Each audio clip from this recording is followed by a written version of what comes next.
Dad, Yes. J. Edward Hart. Yes. I'm Caroline Hart, and now I'm going to interview you. Okay. Can you hold it steady? I'm getting dizzy.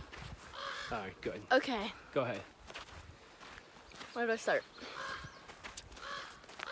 It's your interview, honey. When you were younger, what did you want to be when you grew up? You know, good question.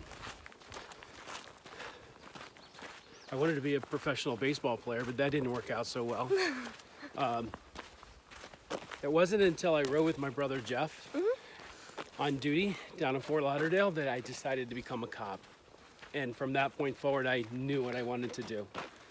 And I spent the next 30 years doing something that I loved.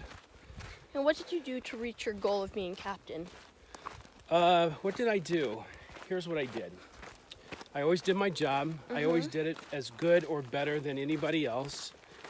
As a former athlete, as a kid, you know, we always strive to be the best, and we don't want to let the team down. So I was always a good team player, and I wanted to learn my job as well as anybody, to learn that craft. And as luck would have it, I was able to teach some leadership classes, which catapulted me from deputy to lieutenant, skipping sergeant.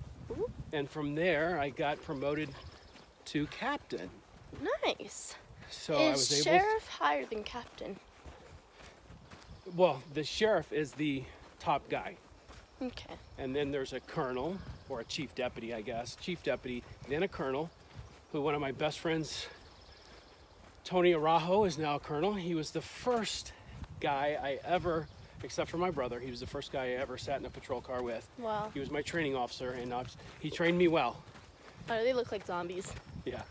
They actually freaking me out. Anyways, So anyway, it's colonel, then major, and then captain, then lieutenant, then sergeant, and then deputy. got it. Now, did you ever think you would get to where you were, where you are today? No, absolutely not. I never dreamed of being a captain or a lieutenant or a sergeant. I was very happy just being a deputy. Very happy being an undercover agent working Colombian money laundering. But God had a different plan for me, and I didn't ask for it, I didn't apply for it, but the sheriff wanted me to teach leadership classes. So he promoted me to lieutenant, skipping the sergeant rank. Wow. So just when you think you have control of your career, somebody steps in and takes control of it for you. In this case, it worked out. It did work out. And how was being an undercover cop? It was absolutely incredible. I still remember as a kid watching Miami Vice, watching them drive those nice cars down in Miami. And 30 some years later, or 25 years later, I guess, Yeah. I was actually in that position, driving a really nice undercover car What kind of car in was Miami. We had all different cars. We got to pick whatever we wanted it? Wow. at any of the enterprise leasing rental agencies. So I got to drive a lot of nice brand new cars. And I get to spend a lot of time in Miami chasing Colombian money launderers and removing millions of dollars out of trunks of cars. Wow. Now, what is the crime in bringing money from a different country?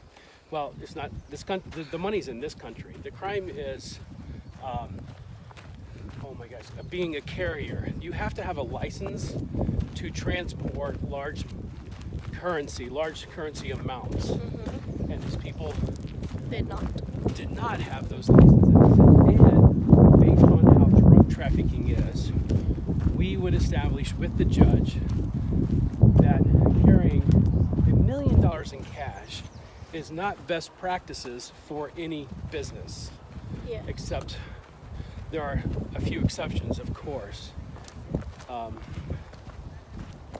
So the crime initially was not having a license to be a money courier, and then secondly, we could prove that the money was dirty and it was drug money. So you can shut it off now until we get past.